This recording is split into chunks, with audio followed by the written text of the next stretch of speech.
जय Shri Krishna. Hooray hooray कर्मण्येवाधिकारस्ते मा फलेषु कदाचन माँ कर्मफल हेतुर्भूर्मा ते संगोस्त्व कर्मणि।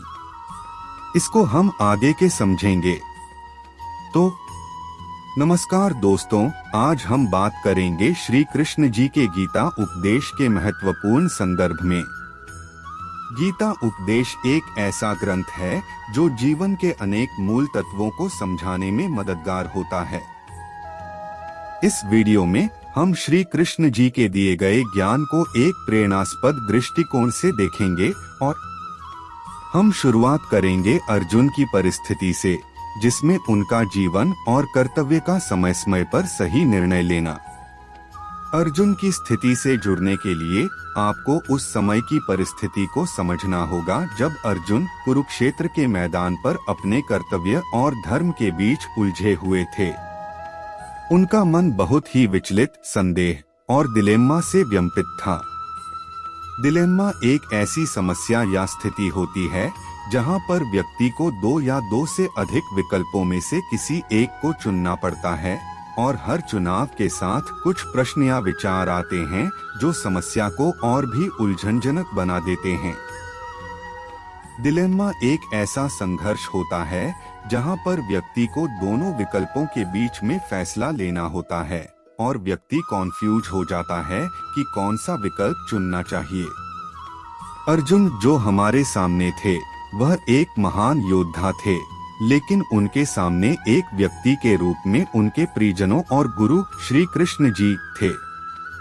कुरुक्षेत्र के मैदान पर खड़े होकर अर्जुन ने अपने मन में एक व्यंपितता महसूस की, क्योंकि उसे समझना था कि वह अपने प्रियजनों और रिश्तेदारों के साथ युद्ध करेंगे, जिनके साथ वह अपना जीवन बिताया था। इस समय अर्जुन के मन में व्याकुलता थी। उसने अपने गुरु श्री कृष्ण जी से सलाह ली और उनसे अपने कर्तव्य और धर्म का मूल्यांकन किया। इस स्थिति के संदर्भ में एक महत्वपूर्ण गीता का श्लोक है जो अर्जुन की व्यंपितता को व्यक्त करता है। कर्पण्य दोषोपहत स्वभावः पृच्छामि त्वा धर्म सम्मूढचेताः यच्छ्रेयः स्यान्निश्चितं ब्रूहि तन्मे शिष्यस्तेह शाधि मा त्वा प्रपन्नम्। गीता अध्याय 2 श्लोक 7। इस श्लोक में अर्जुन अपनी व्यंपितता को व्यक्त कर रहे हैं और श्री कृष्ण से सही मार्ग की दिशा में मार्गदर्शन की मांग कर रहे हैं। यह श्लोक गीता के मूल विचारों को प्रारंभ करने का प्रतीक है और अर्जुन की संकट की शुरुआत को प्रस्तुत करता है। समय और कर्तव्य शुरुआत। अब हम आगे बढ़ते हैं और गीता के मूल संदेश को समझने का प्रयास करते हैं।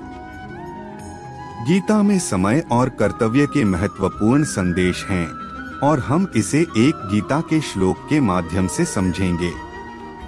गीता में भगवान श्री कृष्ण अर्जुन से कहते हैं, कर्मण्येवाधिकारस्ते मा फलेषु कदाचन माँ कर्मफल हेतुर्भूर्मा ते संगोस्त्व कर्मणि। गीता अध्याय 2 श्लोक 47। इस श्लोक का अर्थ है कि आपका कर्म केवल आपके कर्मभूमि पर होता है और आपको कर्मफल की चिंता नहीं करनी चाहिए। आपका कर्तव्य है केवल कर्म करना, परिणामों का नहीं। इसका अर्थ है कि हमें अपने कर्मों का निष्काम भाव साधना चाहिए, जिसका मतलब है कि हमें अपने कर्मों को बिना फल की चिंता किए करना चाहिए।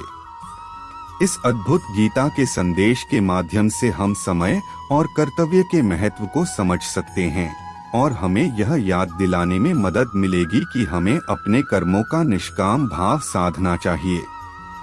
यही हमारा आदर्श है और यह हमारे जीवन के महत्वपूर्ण हिस्से को समझने में मदद करेगा। अब हम गीता के एक और महत्वपूर्ण संदेश को समझेंगे, जो है धर्म और अधर्म के संदर्भ में। इस संदेश को गीता के एक श्लोक के माध्यम से समझेंगे। गीता में भगवान श्री कृष्ण कहते हैं, यदा यदा हि धर्मस्य ग्लानिर्भवति भारत अभ्युत्थानमधर्मस्य तदात्मानं सृजाम्यहम्। गीता अध्याय 4 श्लोक 7। इस श्लोक का मतलब है कि जब जब धर्म की हानि और अधर्म की वृद्धि होती है, तब भगवान श्री कृष्ण अपने रूप में प्रकट होते हैं और धर्म की स्थापना के लिए कार्य करते हैं। इस संदेश से हम सीख सकते हैं कि हमें हमेशा धर्म का पालन करना चाहिए और अधर्म का विरोध करना चाहिए। हमें समय समय पर अपने कर्तव्यों का पालन करना चाहिए और अधर्म के प्रति सजग रहना चाहिए। यह एक महत्वपूर्ण संदेश है जो हमें धर्म और अधर्म के बीच सही मार्ग पर चलने की महत्वपूर्ण बात याद दिलाता है। हम अपने जीवन में इस संदेश को अपनाकर अधर्म से दूर रह सकते हैं और समाज में धर्म की स्थापना में मदद कर सकते हैं। आगे के भाग में हम इस संदेश को और विस्तार से समझाने का प्रयास करेंगे। आज के लिए इतना ही।